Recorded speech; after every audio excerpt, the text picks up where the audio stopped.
Horror कहानियां 1920 secrets.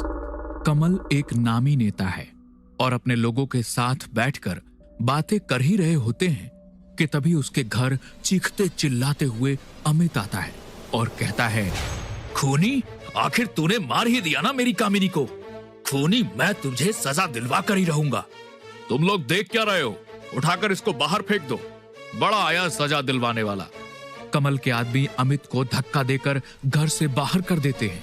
Amit वहां से चला जाता है और कुछ दिनों बाद न्यूज में आता है कि कामिनी का खून कमल के बॉडीगार्ड ने किया था, क्योंकि कामिनी और पाल सिंह का चक्कर चल रहा था और कामिनी पल सिंह को धमकी देकर पैसे मांग रही थी। 10 साल बाद राज अपने दोस्त रितु के बर्थडे पार्टी में गया हुआ था और राज का दोस्त सुमित और रितु नाच रहे थे। तभी राज की नजर ऊपर छत की तरफ जाती है, जहां उसको एक लड़की छत की दीवार के ऊपर चलती हुई दिखाई देती है। राज भागते हुए जाता है और ऊपर जाकर उस लड़की से कहता है, अरे पागल हो क्या? नीचे आ जाओ वरना मर जाओगी। मैं तो पहले ही मर चुकी हूँ। मजाक बाद में कर लेना, पहले उस दीवार से नीचे उतरो वरना चोट लग जाएगी। मुझे अब कुछ नहीं होगा, जो होना था वो तो हो चुका। ऐसा कहकर वो लड़की आगे चलने लगती है और तभी राज भाग कर आता है और उस लड़की का हाथ पकड़ उसको नीचे उतार देता है। तभी राज देखता है उसके हाथों पे खून लगा हुआ है और सामने खड़ी लड़की के पैर उल्टे हैं और उस लड़की के मुंह से भी खून निकल रहा है। ये देख राज वहां से भागने लगता है।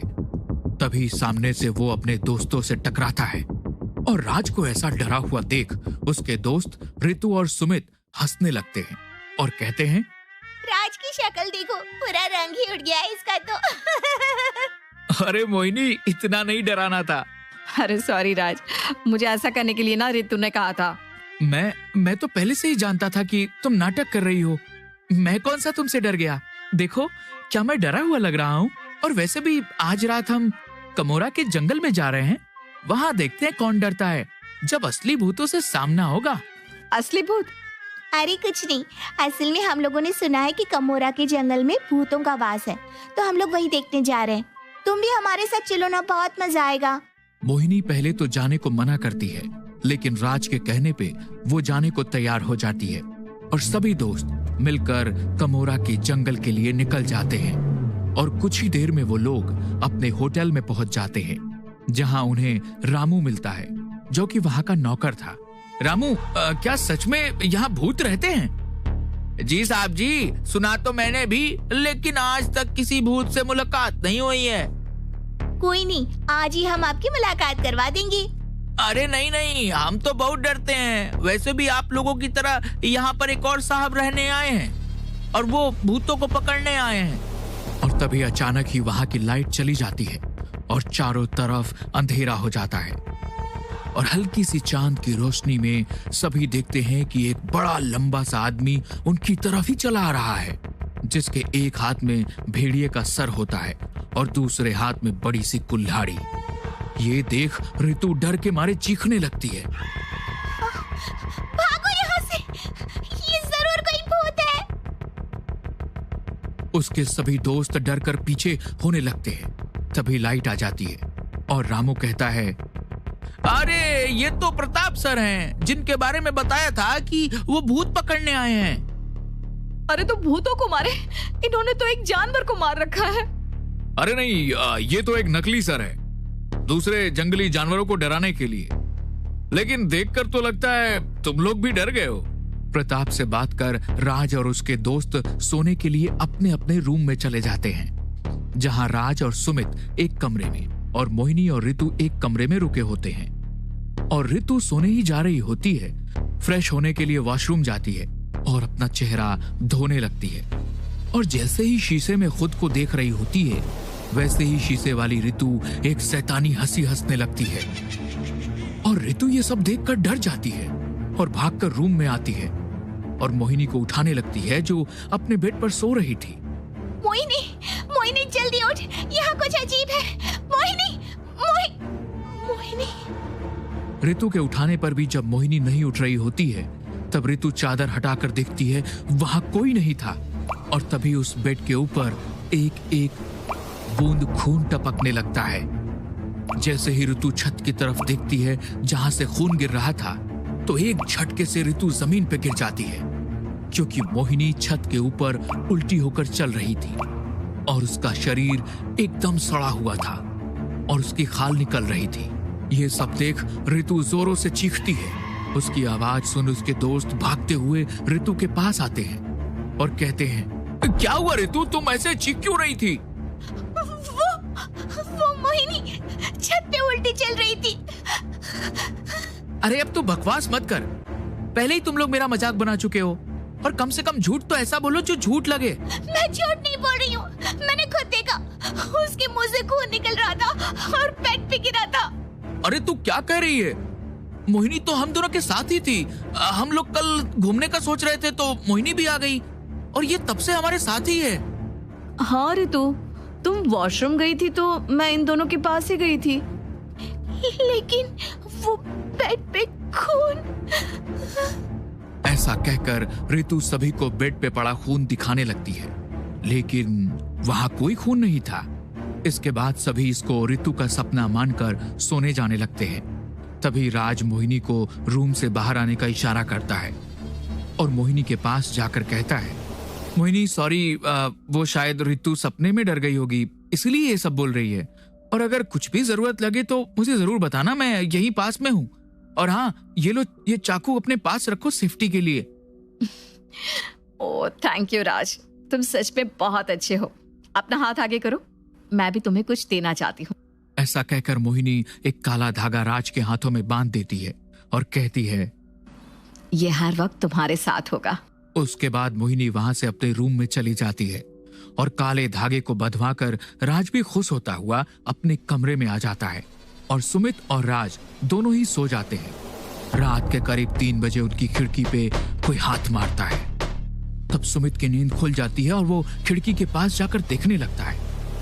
तभी अचानक ही उसके खिड़की पे दूसरी तरफ राज दिखाई देता है, जिसका एक हाथ नहीं था और खून तेजी से बह रहा था और राज रो रहा था और सुमित से वहां से भागने को कहता है। सुमित भी ये सब देखकर काफी डर जाता है और भागने ही वाला होता है कि तभी उसके पीछे से उसके कंधे पर एक हाथ आता है और पसीने से लथपथ सुमित जैसे ही पीछे मुड़ता है तो सामने राज बिल्कुल ठीक हालत में खड़ा था, जो सुमित को ऐसा डरा हुआ देखकर कहता है, क्या हुआ सुमित, तू इतना डरा हुआ क्यों है? वो बाहर मैंने वो तेरा हाथ वो बाहर।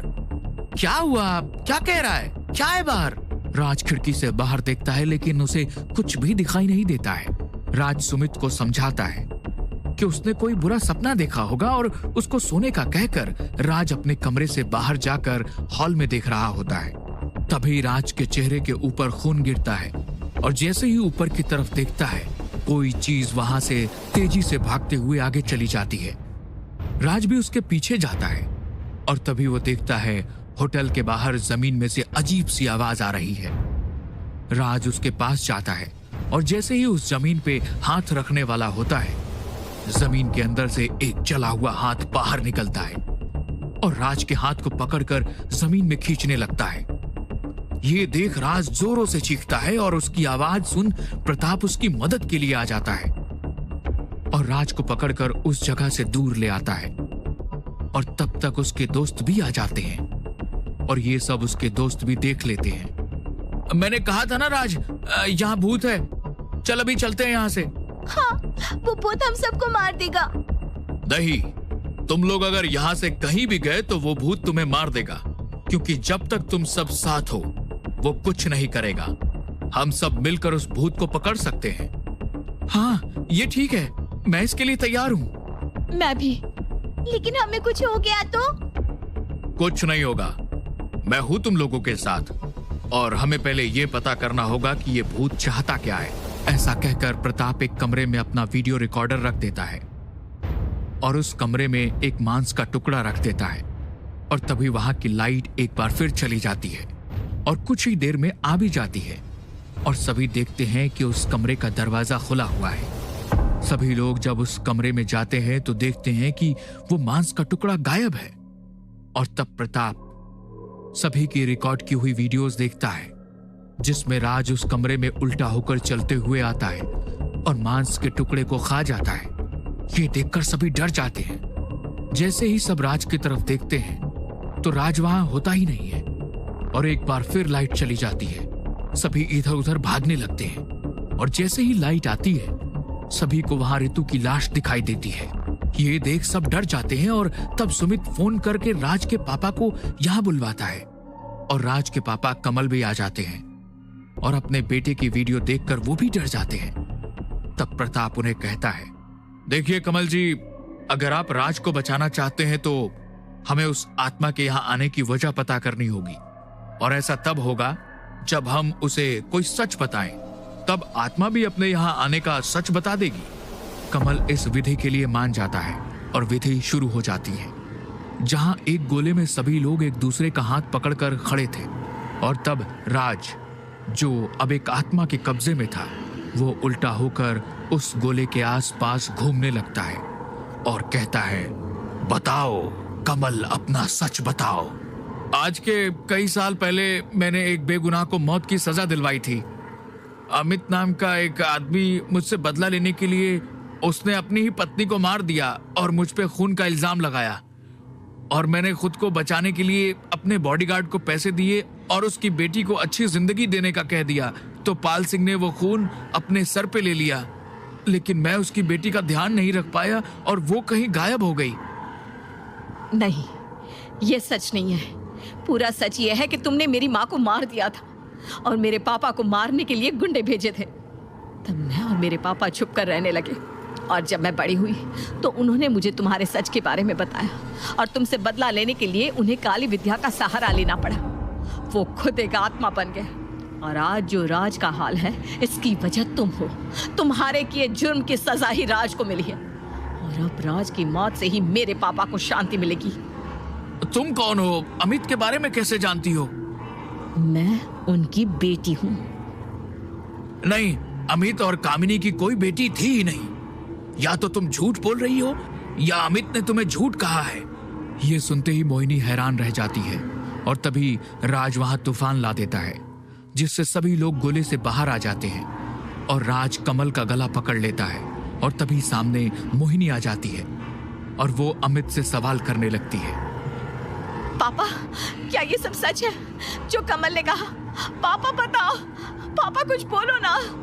तभी राज मोहिनी का गला पकड़कर उसको उठाकर दूर फेंक देता है और जोरों से कहता है, मैं तेरा बाप नहीं हूं, तेरा बाप पाल सिंह था। मैंने तेरे बाप और इस कमल सिंह से बदला लेने के लिए ही ये सब किया है और तू तो बस एक मोहरा थी। अब मेरे हाथों से कोई नहीं बचेगा। मोहिनी को अपनी गलती का पछतावा होता है और वो समझ जाती है कि अब उसको ही अमित को रोकना होगा। तभी प्रताप मोहिनी के पास आकर कहता है, आखिर अमित की आत्मा राज के बॉडी में गई कैसे? मैंने राज को अमित की हड्डी से बना हुआ ब्रेसलेट पहनाया था। मोहिनी, अब तुम्हें ही उस ब्रेसलेट को राज से अलग करके एक बहते हुए पानी में फेंकना होगा, ताकि अमित की आत्मा जो इस धरती लोक में अपने बदले की वजह से है वो मुक्त हो जाए। और ये होटल के ठीक नीचे एक नदी है, तुम्हें उसी में ब्रेसलेट को फेंकना होगा। इसके बाद मोहिनी राज के पास जाती है ताकि उसको बातों में लगाकर उसका ब्रेसलेट निकाल सके, लेकिन इस चाल के बारे में आत्मा को पहले से ही पता था। वो मोहिनी को हवा में उड़ा उड़ा कर जमीन पे फेंकता है, जिससे मोहिनी भी काफी घायल हो जाती है। लेकिन एक बार और हिम्मत करके वो राज के पास जाती है। जब राज उसका गला दबाकर उसको दूर फेंक देता है तो मोहिनी उठकर होटल से बाहर भागने लगती है और राज अब कमल को मारने ही वाला होता है कि तभी उसके हाथ में से ब्रेसलेट ना देख वो मोहिनी के पीछे हवा में उड़ते हुए जाने लगता है। तभी प्रताप भी उसको रोकता है, लेकिन राज सभी को मारता हुआ मोहिनी के पीछे जाता है और मोहिनी उस ब्रेसलेट को अपनी बची हुई जान से नदी में फेंक देती है। लेकिन वो ब्रेसलेट एक पेड़ पे अटक जाता है और ये देख अमित की आत्मा खुश हो जाती है और गुस्से में मोहिनी को मारने के लिए आगे बढ़ती है और मोहिनी को उठाकर फेंकने ही वाला होता है कि वो ब्रेसलेट नदी में गिर जाता है, जिससे राज के बॉडी से अमित की आत्मा निकल जाती है और जलने लगती है और अपने आप भस्म हो जाती है। और कुछ दिनों बाद राज बिल्कुल ठीक हो जाता है और कमल मोहिनी को माफ करके अपनी फैमिली का हिस्सा बना लेता है।